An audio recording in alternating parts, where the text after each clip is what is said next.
यानी कि यहाँ पर कांग्रेस की पार्टी जो थी वो 2 पार्टियों में बँट गई। एक कांग्रेस ओ हो गया और एक कांग्रेस आर हो गया, जो उनको क्रमशः नई और पुरानी कांग्रेस कहा गया। जो कांग्रेस ओ थी उसको पुरानी कांग्रेस कहा गया और जो कांग्रेस आर थी उसको नई कांग्रेस कहा गया। और जब पार्टी में टूट हो गई तो इंदिरा गांधी ने क्या किया, इसे कहा या कहा उन्होंने कहा कि यह विचारधाराओं की लड़ाई है। जो कांग्रेस के अध्यक्ष थे उसमें उन्होंने क्या किया, जो प्रधानमंत्री थे यानी कि जो इंदिरा गांधी जी थी उनको क्या किया, अपने पार्टी से क्या कर दिया, निकाल दिया। दोस्तों इस वीडियो में हम देखेंगे जो कांग्रेस थी उसमें विभाजन कैसे हुआ और कांग्रेस में विभाजन होने के बाद 1971 के जो आम चुनाव थे उसमें किस पार्टी को जीत मिली और इस पार्टी की जीत के पीछे क्या क्या कारण थे। दोस्तों चलिए बढ़ते हैं, जानते हैं कि कांग्रेस पार्टी में विभाजन कैसे हुआ। दोस्तों हमने देखा कि 1967 के चुनाव के बाद केंद्र में कांग्रेस की सत्ता कायम रही, यानी कि जो 1967 का चुनाव हुआ था उसमें क्या हुआ, जो कांग्रेस की सत्ता थी उसने क्या किया, जीत हासिल की, लेकिन उसकी जीत के बावजूद भी उसे बहुमत नहीं हासिल हुआ था। यानी कि उसने अपनी सरकार तो बना ली कैसे भी करके, लेकिन उसे क्या था, उसे बहुमत हासिल नहीं था, यानी कि उसे मेजोरिटी नहीं मिली थी। ठीक दोस्तों, साथ ही अनेक राज्यों में इस पार्टी के हाथ से सत्ता जाती रही और उसके साथ ही 1967 में जो अनेक राज्यों में चुनाव हुए थे लोकसभा के साथ साथ, उन राज्यों में क्या हुआ, जो कांग्रेस पार्टी थी उनमें से कई राज्यों में क्या हुई, उसे असफलता हासिल हुई, यानी कि वहां पर कांग्रेस पार्टी चुनाव हार गई। और दोस्तों सबसे महत्वपूर्ण बात यह है कि चुनाव के नतीजों ने साबित कर दिया कि कांग्रेस को चुनाव में हराया जा सकता है। यानी कि इससे पहले लोग यह सोचते थे कि कांग्रेस पार्टी को चुनाव में हराया नहीं जा सकता है, लेकिन जो 1967 का चुनाव हुआ तो इसमें लोगों में यह विश्वास आ गया कि क्या हो सकता है, जो कांग्रेस पार्टी है उसे हम चुनाव में क्या कर सकते हैं, हरा सकते हैं। ठीक दोस्तों, इससे पहले कांग्रेस पार्टी को एक बहुत मजबूत और स्थापित पार्टी माना जाता था, लेकिन अब लोगों के मन में यह विचार आ गया कि कांग्रेस पार्टी को चुनाव में हराया जा सकता है। बहरहाल अब भी कांग्रेस का कोई विकल्प नहीं था, लेकिन दोस्तों अब भी उस समय जो समय था 1967 का, उस समय भी कांग्रेस का कोई विकल्प उपस्थित नहीं था। यानी कि वर्तमान समय में जैसे हम देखते हैं इसमें कांग्रेस का विकल्प हमारे पास कई पार्टियां हैं, देख सकते हैं आप, जैसे भाजपा है या कोई अन्य पार्टियां हैं, जो क्षेत्रीय दल है या जो कोई अन्य संगठन है। लेकिन उस समय जो था, जो 1967 का ये दौर था, उस समय क्या था, कांग्रेस के सामने कोई भी पार्टी नहीं थी, यानी कि देश के सामने कोई और अन्य विकल्प कांग्रेस को मतलब हराने के लिए मौजूद नहीं था, यानी कि कांग्रेस का कोई अन्य विकल्प उस समय नहीं था। राज्यों में बनी अधिकतर गैर कांग्रेसी गठबंधन की सरकारें ज्यादा दिन तक टिक नहीं पाई और जो राज्यों में सरकारें बनी थी 1967 के आम चुनाव के बाद, उसमें क्या हुआ, जितनी भी सरकारें बनी थी वो कुछ ही समय बाद क्या हो गई, वो ध्वस्त हो गई या टूट गई और गठबंधन की सरकारें जो गैर कांग्रेसी थी वो ज्यादा दिन तक नहीं टिक पाई। ठीक दोस्तों, इन सरकारों ने बहुमत खोया और इन्हें या तो नए सिरे से गठबंधन बनाना पड़ा अथवा राष्ट्रपति शासन लागू करना पड़ा। यानी कि जो एक सरकारें बनी थी 1967 में अनेक राज्यों में, जो गैर कांग्रेसी गठबंधन की सरकारें थी, इन्होंने क्या किया, इन्होंने या तो बहुमत खो दिया, मतलब जो इनकी विधानसभा थी उसमें तो उनका बहुमत चला गया, या तो इन्हें नए सिरे से गठबंधन बनाना पड़ा अथवा वहां पर क्या हुआ, राष्ट्रपति शासन लागू करके जो इनकी सरकारें थी क्या किया, उन्हें गिरा दिया गया। ठीक दोस्तों, यानी कि जो 1967 के बाद गैर कांग्रेसी राज्यों में सरकारें आई थी वो सब क्या हुई, टिक नहीं पाई, वो सब क्या हो गई, खत्म हो गई। दोस्तों अब हम देखते हैं इंदिरा बनाम सिंडिकेट, जो हमारी एनसीईआरटी की हेडिंग है, इसमें क्या बताया गया है हमें। दोस्तों इंदिरा गांधी को असली चुनौती विपक्ष से नहीं बल्कि खुद अपनी पार्टी के भीतर से मिली। यानी कि जो इंदिरा गांधी थी, हम देखते हैं 1967 के बाद उन्हें क्या होती है, बहुत सारी चुनौतियां मिलना चालू हो जाती हैं। उसमें जो इन्हें चुनौती मिल रही थी वो किसी विपक्ष से नहीं मिल रही थी, जैसे उसके पास कोई विपक्षी पार्टी के सामना करने का मतलब विकल्प नहीं था। यानी कि जो इंदिरा गांधी थी उन्हें किसी विपक्षी पार्टी से नहीं चुनौती मिली, बल्कि उन्हें क्या हुआ, अपने पार्टी के भीतर से ही कुछ ऐसे नेता थे जिनसे क्या हुई, चुनौती मिली। और इन्हें यानी कि जो इंदिरा गांधी थी उन्हें सिंडिकेट से क्या करना पड़ा, निपटना पड़ा। इन्हें सिंडिकेट से क्या हुई, चुनौती मिली। ठीक दोस्तों, अब दोस्तों आप सोचेंगे सिंडिकेट क्या था। दोस्तों सिंडिकेट कांग्रेस के भीतर एक ताकतवर और प्रभावशाली नेताओं का एक समूह था। यानी कि जो कांग्रेस के भीतर कुछ ताकतवर और प्रभावशाली नेता थे उनका एक समूह था, जिसे हम क्या कहते हैं, सिंडिकेट कहते हैं। ठीक दोस्तों, सिंडिकेट मतलब क्या, कांग्रेस के जो कुछ ताकतवर और जो प्रभावशाली नेता थे, जैसे कि आप यहाँ फोटो में देख सकते हैं, सब जो नेता हैं ये सब क्या थे, ये सब सिंडिकेट के मेंबर थे, सिंडिकेट इन्हीं को कहा जाता था। ठीक दोस्तों सिंडिकेट ने इंदिरा गांधी को प्रधानमंत्री बनवाने में महत्वपूर्ण भूमिका निभाई थी। यानी कि जो सिंडिकेट था, जो प्रभावशाली नेता थे और जो ताकतवर नेता थे कांग्रेस पार्टी थे,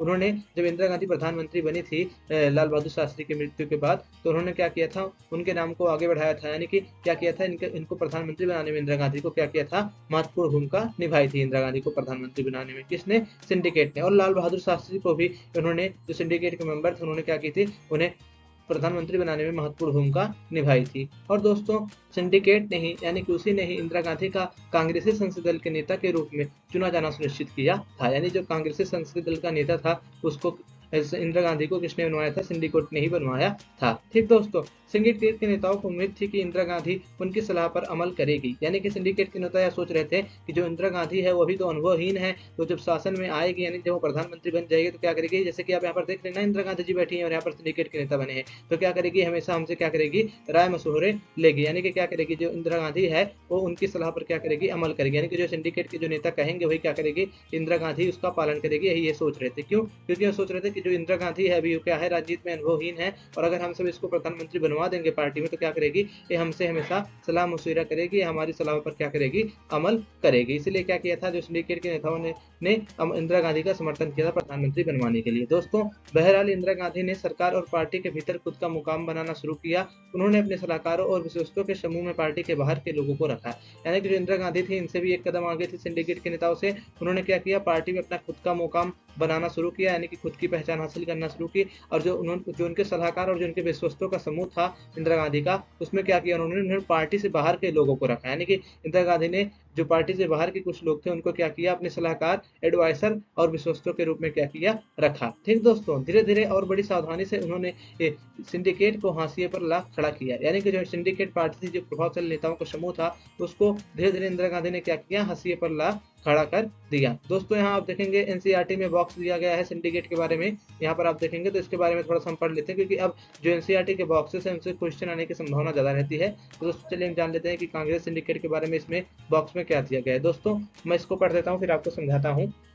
कांग्रेसी नेताओं के एक समूह को अनौपचारिक तौर पर सिंडिकेट के नाम से इंगित किया जाता था, यानी कि जो कांग्रेसी नेताओं का एक समूह था उसे हम अनौपचारिक रूप से, यानी कि अनफॉर्मल वे में क्या कहते थे, हम उसको सिंडिकेट कहते थे। ठीक दोस्तों, इस समूह के नेताओं का पार्टी के संगठन पर नियंत्रण था, यानी कि जो सिंडिकेट के जो नेता थे सब क्या थे, कांग्रेस पर अपना नियंत्रण रखते थे, यानी कि जो पार्टी का संगठन था उस पर क्या था, इनका नियंत्रण था या कंट्रोल था, क्योंकि ये सब क्या थे, बड़े ही प्रभावशाली और बड़े ही ताकतवर नेता थे कांग्रेस के।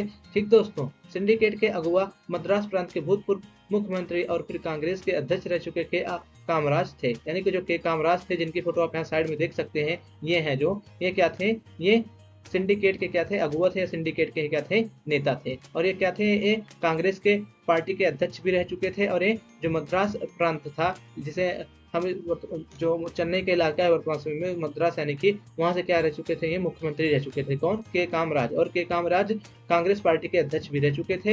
इन्हीं के कामराज क्या थे, सिंडिकेट के अगुवा थे या उसके प्रमुख नेता थे। इसमें प्रांतों के ताकतवर नेता जैसे बम्बई सिटी अब बम्बई के एस के पाटिल, मैसूर अब कर्नाटक के एस निजलंगप्पा, आंध्र प्रदेश के एन संजीवा रेड्डी और पश्चिम बंगाल के अतुल घोष शामिल थे, और इसमें कई अन्य नेता थे सिंडिकेट में जो अन्य राज्यों से संबंधित थे और जो बहुत ही क्या थे, ताकतवर नेता थे, जैसे कि बम्बई सिटी जिसे अब हम मुंबई कहते हैं, उसके जो नेता थे एस के पाटिल, ये क्या थे, सिंडिकेट में शामिल थे, और जो मैसूर के जिसे हम अब कर्नाटक कहते हैं एस निजलंगप्पा थे, वो क्या थे, वो भी इसमें क्या थे, सिंडिकेट में शामिल थे, और आंध्र प्रदेश के जो नेता थे एन संजीवा रेड्डी, वो भी क्या थे, इस सिंडिकेट में शामिल थे, और एक पश्चिम बंगाल से आते थे अतुल घोष जिनका नाम था, वो भी क्या थे, इस सिंडिकेट पार्टी के मतलब मेंबर थे, यानी कि ये ताकतवर नेताओं का एक समूह था जो क्या करते थे, कांग्रेस पार्टी पर नियंत्रण रखते थे। दोस्तों, जो ये लाइन है, इस लाइन को आप अच्छे से याद करिएगा पूरा, क्योंकि इसमें कभी कभी दे देता है कि बताइए एस के पाटिल कहाँ से आते थे या एन संजीवा रेड्डी कहाँ से आते थे, तो इसे आप याद रखिएगा। कभी कभी इनका मतलब शहर या इनका प्रदेश पूछ लिया जाता है, जो सिंडिकेट के नेता थे जो महत्वपूर्ण, तो इनका आप अपने नोटबुक में नोट कर लीजिए, इनका नाम और ये किस पार्टी से और मतलब किस प्रदेश से आते थे या किस सिटी से आते थे। ठीक दोस्तों आगे बढ़ते हैं। दोस्तों, लाल बहादुर शास्त्री और उनके बाद इंदिरा गांधी दोनों ही सिंडिकेट की सहायता से प्रधानमंत्री पद पर आरूढ़ हुए थे, यानी कि जो लाल बहादुर शास्त्री जी जो प्रधानमंत्री बने थे और जो इंदिरा गांधी जी जब प्रधानमंत्री बनी थे, तो दोनों को प्रधानमंत्री बनाने में सिंडिकेट ने क्या की थी, सहायता की थी, या उनकी नाम को क्या किया था, आगे बढ़ाया था, किसने, सिंडिकेट ने। ठीक दोस्तों, इंदिरा गांधी के पहले मंत्रिपरिषद में इस समूह की निर्णायक भूमिका रही, यानी इंदिरा गांधी के पहले जो सिंडिकेट था वो क्या था, मंत्रिपरिषद में इसकी निर्णायक भूमिका रहती थी, इसको ज्यादा, ये सिंडिकेट के समूह को क्या किया जाता था, मंत्रिपरिषद बनाने में तजुर्बुत दिया जाता था, इसके ज्यादा मंत्रियों को, इसके समूह के ज्यादा लोगों को मंत्री बनाया जाता था, यानी कि मंत्रिपरिषद में इन सबका क्या था, इंदिरा गांधी से पहले दबदबा था। इसने अब नीतियों का निर्माण और क्रियान्वयन में भी अहम भूमिका निभाई थी। इसने इंदिरा गांधी से पहले क्या किया था, जो नीतियां बनती थी कांग्रेस पार्टी की, उसमें क्या की थी, सिंडिकेट के जो मेंबर थे उसने क्या की थी, महत्वपूर्ण भूमिका निभाई थी। ठीक दोस्तों, क्योंकि इन सबका दबदबा था, सब ताकतवर ताकतवर और प्रभावशाली नेता थे, तो इन सब का क्या चलता था, उस कांग्रेस पार्टी पर नियंत्रण चलता था और ये सब नीतियां बनवाने और उसका क्रियान्वयन करने में क्या करते थे, महत्वपूर्ण भूमिका निभाते थे। ठीक दोस्तों, कांग्रेस के विभाजन होने के बाद सिंडिकेट के नेताओं और उनके प्रति निष्ठा रखने निष्ठावान कांग्रेसी कांग्रेस ओ में ही रहे। यानी कि जब कांग्रेस का विभाजन हो गया, आगे चल के आप देखेंगे तो कांग्रेस का विभाजन दो पार्टियों में हो जाता है, एक कांग्रेस ओ और एक कांग्रेस आर बनती है। तो जो कांग्रेस ओ थी उसमें कौन लोग शामिल थे, वो लोग शामिल थे जो सिंडिकेट के मेंबर थे या सिंडिकेट के जो कांग्रेस के सिंडिकेट थे उसके प्रति क्या करते थे, जो अपनी निष्ठा रखते थे, वो सब किस में शामिल थे, कांग्रेस ओ में शामिल थे। ठीक दोस्तों, यानी कि कांग्रेस ओ मुख्य रूप से सिंडिकेटों का कांग्रेस था। ठीक दोस्तों, चूंकि इंदिरा गांधी की कांग्रेस आज ही लोकप्रियता की कसौटी पर सफल रही, इसीलिए भारतीय राजनीति के ये बड़े और ताकतवर नेता 1971 के बाद प्रभावहीन हो गए। लेकिन दोस्तों, जो इंदिरा गांधी की कांग्रेस थी, जिसे हम कांग्रेस आर बोलते हैं, वही क्या हुई, वही लोकप्रिय बन पाई। कांग्रेस आर, जो कांग्रेस ओ थी, जो अपोजिशन की थी, यानी कि जो जिसमें सिंडिकेट के मेंबर थे, जो कांग्रेस इंदिरा गांधी के जो अपोजिशन में थे, जो विरोध में थे, वो सब क्या हुए, वो 1971 के बाद निष्प्रभावी हो गए, यानी कि उन सबका प्रभाव क्या हो गया, खत्म हो गया। और जो कांग्रेस आर थी वही क्या हुई, लोकप्रियता की कसौटी पर सफल रही। इसी तरह इंदिरा गांधी ने दो चुनौतियों का सामना किया, यानी कि जो इंदिरा गांधी थी आप देखेंगे तो उन्होंने दो चुनौतियों का सामना किया। उन्होंने सिंडिकेट के प्रभाव से स्वतंत्र अपना मुकाम बनाने की जरूरत थी, यानी जो इंदिरा गांधी थी उन्हें क्या थी, उन्हें सिंडिकेट के प्रभाव से मुक्त होकर अपना एक स्वतंत्र मुकाम, यानी कि अपना एक स्वतंत्र छवि बनाने की क्या थी, उनको जरूरत थी। और जो दूसरी चुनौती यह थी कांग्रेस ने जो 1967 के चुनाव में जमीन खोई थी उसे भी उन्हें हासिल करना था। यानी कि इंदिरा गांधी तो पहले अपनी खुद की एक आइडेंटिटी बनानी थी, यानी कि उन्हें एक स्वतंत्र मुकाम तैयार करना था। और जो कांग्रेस की जो मतलब छवि धूमिल हुई थी 1967 के इलेक्शन में, उसे जो सीटें कम मिली थी, उसको भी क्या करना था, उन्हें उसकी लोकप्रियता को, कांग्रेस की लोकप्रियता को फिर से बढ़ाना था, यानी कि उसकी कोई जमीन को उन्हें फिर से हासिल करना था। यही जो दो चुनौतियां थी वो इंदिरा गांधी के सामने प्रमुख रूप से थी। दोस्तों, इंदिरा गांधी ने बड़ी साहसिक रणनीति अपनाई। उन्होंने एक साधारण से सत्ता संघर्ष को विचारात्मक संघर्ष में बदल दिया। और देखिए दोस्तों, इंदिरा गांधी ने क्या किया, जो साधारण सत्ता संघर्ष था सिंडिकेट के बीच में और इंदिरा गांधी के बीच में, यानी कि कांग्रेस ओ और कांग्रेस आर के बीच में, उसे उन्होंने क्या किया, उन्होंने उसे विचारधारात्मक संघर्ष में क्या किया, बदल दिया। उन्होंने कहा कि सरकार की नीतियों को वामपंथी रंग देने के कई कदम उठाए, यानी कि उन्होंने क्या किया, अपनी जो सरकार की नीतियां थी उसको क्या किया, वामपंथी रंग देने के लिए बहुत सारे कदम उठाए। 1967 में मई में कांग्रेस कार्य समिति ने उनके प्रभाव से 10 सूत्री कार्यक्रम अपनाया, यानी कि जो 1967 का मई का महीना था उसमें कांग्रेस की जो कार्य समिति थी उसने क्या किया, उसने इंदिरा गांधी के प्रभाव से 10 सूत्री कार्यक्रम अपनाया। अब दोस्तों 10 सूत्री कार्यक्रम क्या था, इसे आप जान लीजिए। कभी कभी इसका डेट पूछ लेते हैं कि जो 10 सूत्री कार्यक्रम था उसे कांग्रेस कार्य समिति ने कब अपनाया था, तो इसे आप याद रखिएगा 1967 की मई में से क्या किया था, कांग्रेस की जो कार्यकारी समिति थी उसने अपनाया था। अब दोस्तों 10 सूत्री कार्यक्रम क्या था दोस्तों, इस कार्यक्रम में बैंकों पर सामाजिक नियंत्रण, आम बीमा के राष्ट्रीयकरण, शहरी संपदा और आय के परिसीमन, खाद्यान्न पर सरकारी नियंत्रण, खाद्यान्न का सरकारी वितरण, भूमि सुधार एवं ग्रामीणों को आवासीय भूखंड देने का प्रावधान शामिल था। यानी कि जो इतने कार्यक्रम थे, ये सब क्या थे, ये सब किसमें शामिल थे, ये सब 10 सूत्री कार्यक्रम में शामिल थे। और 10 सूत्री कार्यक्रम मतलब यही था कि बैंकों का क्या किया जाए, नेशनलाइजेशन किया जाए, आम बीमा का राष्ट्रीयकरण किया जाए और शहरी संपदा और आय का परिसीमन किया जाए, यानी कि शहरी संपदा की आय और जो उनकी संपदा है उसको क्या किया जाए, शहरी लोगों की उसको परिसीमित किया जाए और खाद्यान्न का सरकारी वितरण किया जाए। और ऐसे बहुत सारे अन्य सुधार थे, जैसे कि भूमि सुधार या ग्रामीण गरीबों को आवासीय भूखंड देने का प्रावधान, ये सब 10 सूत्री कार्यक्रम के अंतर्गत आते हैं, जिसे इंदिरा गांधी ने 1967 में लाने का प्रयास किया था। दोस्तों, अब यहाँ पर ब्रैकेट में एस निजंगलप्पा के बारे में दिया गया है, उसे हम थोड़ा जान लेते हैं क्योंकि इससे प्रश्न आता है, आप सब जानते ही हैं। दोस्तों, ये वरिष्ठ कांग्रेस नेता थे, संविधान सभा के सदस्य भी क्या होते थे, यानी कि जो एस निजंगलप्पा थे क्या थे, वरिष्ठ कांग्रेस पार्टी के नेता रह चुके थे और जो संविधान सभा थी उसके भी क्या थे, सदस्य थे। दोस्तों, लोकसभा के सदस्य थे, यानी कि ये क्या थे, एक सांसद थे। ठीक दोस्तों, मेंबर ऑफ पार्लियामेंट थे। दोस्तों, ये तत्कालीन मैसूर जो अब कर्नाटक है के मुख्यमंत्री भी रह चुके थे। ठीक दोस्तों, यानी कि कर्नाटक जिसे तब मैसूर कहते थे उसके मुख्यमंत्री भी रह चुके थे।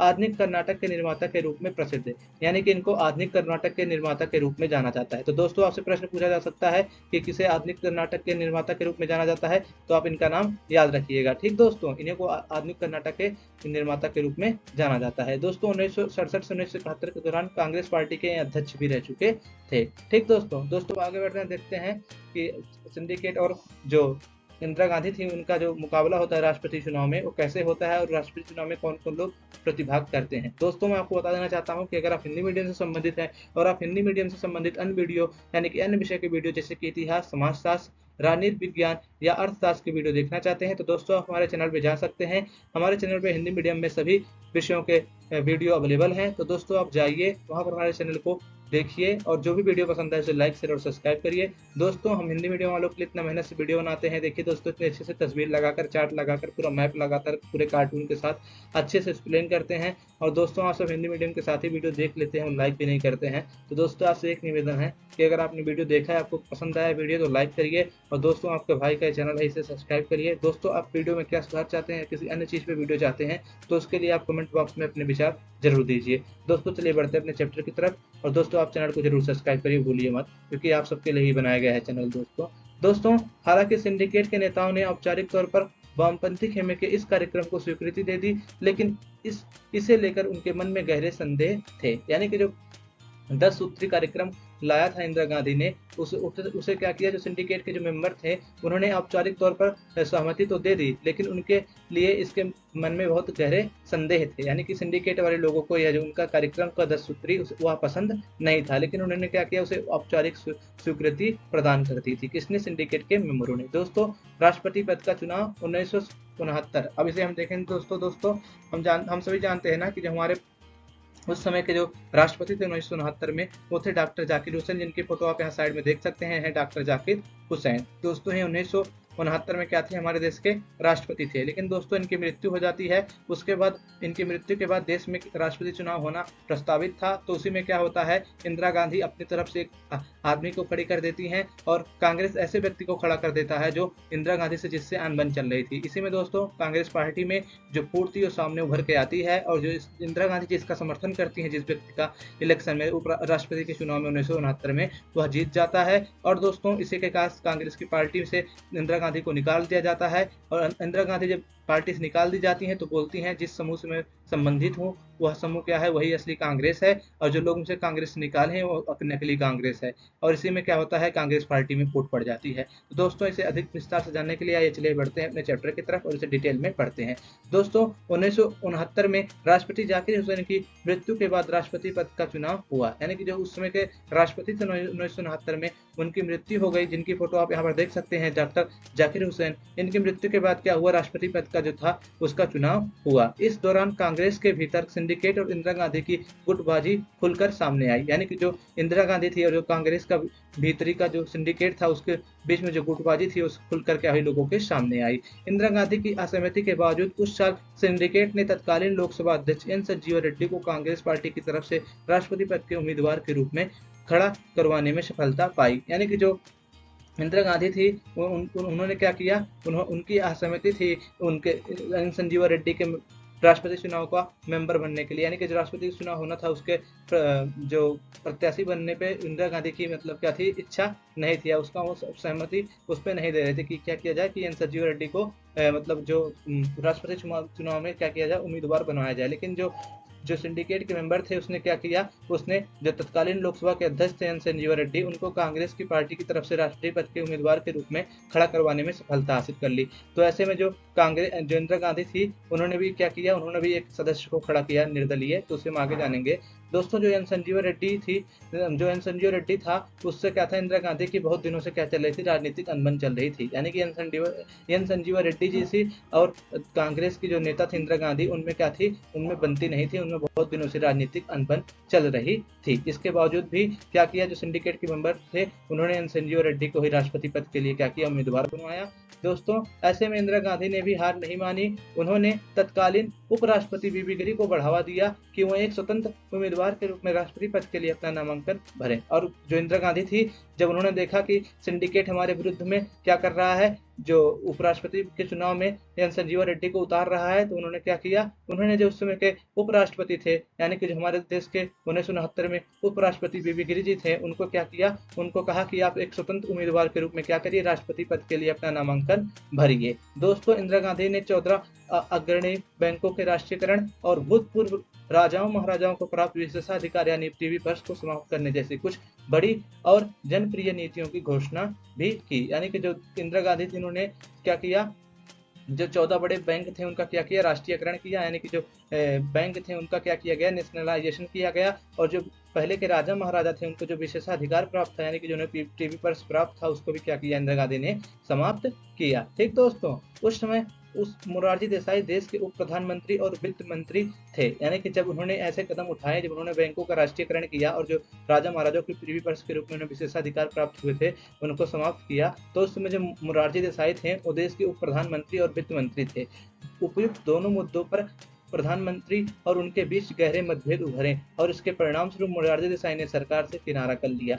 और जब उन्होंने क्या किया, राजा महाराजाओं के प्रीवी पर इसको समाप्त किया और 14 बैंकों का राष्ट्रीयकरण किया, तो क्या हुआ, जो मोरारजी देसाई जी थे, जिनकी फोटो आप यहाँ पर देख सकते हैं, इन्होंने क्या किया, इन्होंने सरकार से क्या कर लिया, किनारा कर लिया। ठीक दोस्तों कांग्रेस में पहले भी मतभेद रहे, पर इस बार दोनों गुट राष्ट्रपति चुनाव में ताकत आजमाना चाहते थे। यानी कि जो कांग्रेस थी उसमें पहले भी मतभेद रहते थे, लेकिन जो इस बार का चुनाव था राष्ट्रपति का, उसमें क्या कर रहे थे, जो दोनों गुट थे, जो कांग्रेस वो था और जो कांग्रेस आर था, वो क्या कर रहे थे, अपनी ताकत आजमाने की कोशिश कर रहे थे।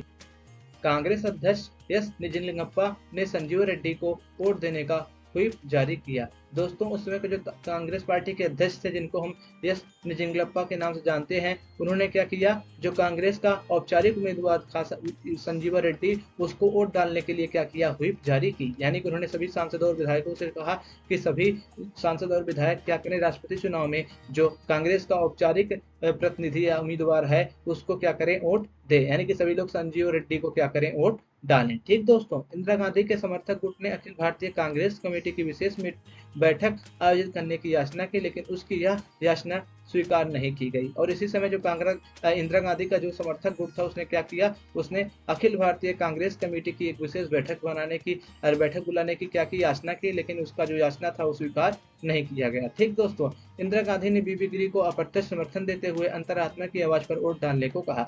और जो इंदिरा गांधी थी, इस चुनाव में, यानी कि जो राष्ट्रपति का चुनाव हो रहा था 1969 में, उन्होंने क्या किया, अप्रत्यक्ष रूप से बीबी गिरी को समर्थन दिया और लोगों और सांसदों और विधायकों से यह कहा कि क्या करिए, आप अंतरात्मा की आवाज पर क्या करिए, आप वोट डालिए। ठीक दोस्तों इसका मतलब यह था कि कांग्रेस के सांसद और विधायक अपनी मन मर्जी से किसी भी उम्मीदवार को वोट डाल सकते हैं। यानी कि जो इंदिरा गांधी ने कहा कि आप अपनी अंतरात्मा की आवाज पर वोट डालें तो सांसदों और विधायकों से, इसका मतलब यह था कि कांग्रेस के जो सांसद और विधायक हैं अपनी मन मर्जी से किसी भी उम्मीदवार को वोट डाल सकते हैं। ठीक दोस्तों, राष्ट्रपति चुनाव में स्वतंत्र उम्मीदवार बीबी गिरी ने कांग्रेस के आधिकारिक उम्मीदवार एन संजीवा रेड्डी को हरा दिया। और जो राष्ट्रपति पद का चुनाव हुआ था 1969 में, उसमें जो कांग्रेस पार्टी का औपचारिक उम्मीदवार था, यानी कि एन संजीवा रेड्डी, उसको एक स्वतंत्र उम्मीदवार जो बीबी गिरी था, जिसको इंदिरा गांधी का समर्थन प्राप्त था, उसने क्या किया, हरा दिया। कांग्रेस पार्टी के आधिकारिक उम्मीदवार की हार से पार्टी का टूटना तय हो गया। और जब कांग्रेस पार्टी का जो आधिकारिक उम्मीदवार था उपराष्ट्रपति के चुनाव में, जब वो हार गया, तो कांग्रेस पार्टी का टूटना यानी कि उसका विखंडित होना तय था। कांग्रेस अध्यक्ष ने प्रधानमंत्री को अपनी पार्टी से निष्कासित कर दिया। यानी कि जो कांग्रेस के अध्यक्ष थे उसमें उन्होंने क्या किया, जो प्रधानमंत्री थे यानी कि जो इंदिरा गांधी जी थी, उनको क्या किया, अपने पार्टी से क्या कर दिया, निकाल दिया। निष्कासित करने का मतलब क्या होता है, निकाल दिया। पार्टी से निष्कासित इंदिरा गांधी ने कहा कि उनकी पार्टी ही असली कांग्रेस है। और जब पार्टी से इंदिरा गांधी को निकाल दिया गया, तो इंदिरा गांधी ने क्या किया, इंदिरा गांधी ने कहा कि उनकी जो पार्टी है वही क्या है, असली कांग्रेस है। ठीक दोस्तों, 1969 के नवंबर तक सिंडिकेट की अगुवाई वाले कांग्रेसी खेमे को कांग्रेस ऑर्गेनाइजेशन और इंदिरा गांधी की अगुवाई वाले कांग्रेसी खेमे को कांग्रेस रिविजनिस्ट कहा जाने लगा। यानी कि जो 1969 का जो नवंबर था, उसके आते आते जो कांग्रेस का जो सिंडिकेट वाला ग्रुप था, यानी कि जो सिंडिकेट की अगुवाई वाला कांग्रेसी खेमा था, उसे क्या कहा जाने लगा, कांग्रेस ऑर्गेनाइजेशन कहा जाने लगा, यानी कि कांग्रेस को कहा जाने लगा। और जो इंदिरा गांधी की अगुवाई वाला जो कांग्रेसी खेमा था, उसे कांग्रेस रिविजनिस्ट या कांग्रेस ओ कहा जाने लगा। यानी कि यहाँ पर कांग्रेस की पार्टी जो थी वो दो पार्टियों में बट गई, एक कांग्रेस ओ हो गया और एक कांग्रेस आर हो गया। जो कांग्रेस ओ था वो क्या था, जो कांग्रेस ओ था उसमें वो लोग शामिल थे जो सिंडिकेट के नेताओं के प्रति श्रद्धा रखते थे या जो सिंडिकेट से संबंधित थे। लेकिन कांग्रेस आर में वही लोग शामिल थे जो इंदिरा गांधी वाली कांग्रेस के खेमे के प्रति क्या करते थे, निष्ठा रखते थे। इन दोनों दलों को क्रमशः पुरानी और नई कांग्रेस भी कहा गया। यानी कि जो ये दोनों दल थे कांग्रेस ओ और कांग्रेस आर, तो इनको क्रमशः नई और पुरानी कांग्रेस कहा गया। जो कांग्रेस ओ थी उसको पुरानी कांग्रेस कहा गया और जो कांग्रेस आर थी उसको नई कांग्रेस कहा गया। इंदिरा गांधी ने पार्टी की इस टूट को विचारधाराओं की लड़ाई के रूप में पेश किया और जब पार्टी में टूट हो गई तो इंदिरा गांधी ने क्या किया, इसे कहा उन्होंने कहा कि यह विचारधाराओं की लड़ाई है। जो पार्टी में टूट हुई है विचारधाराओं की लड़ाई है। उन्होंने इसे समाजवादी और वाम पुरातनपंथी तथा गरीबों के हिमायती और अमीरों के तरफदार के बीच की लड़ाई करार दिया। उन्होंने कहा यह जो लड़ाई है या लड़ाई पार्टी के बीच नहीं, यह विचारधाराओं की लड़ाई है और लड़ाई समाजवादियों और पुरातनपंथियों के बीच में है और जो गरीब के हिमायती हैं और अमीर के तरफदारों के बीच की क्या है, लड़ाई है। यानी कि इन्होंने अपने आप को समाजवादी के रूप में पेश किया और गरीब का हिमायती के रूप में पेश किया और जो कांग्रेस वो थी यानी कि जो पुरानी कांग्रेस थी, सिंडिकेट वाली कांग्रेस थी, उसे उन्होंने अमीरों का तरफदारी करने वाला बताया और उसे उन्होंने पुरातनपंथी बताया। ठीक दोस्तों इसी के साथ समाप्त होता है। दोस्तों अब आपको मिलते हैं एक अगले वीडियो में। तब तक के लिए दोस्तों पढ़ लो।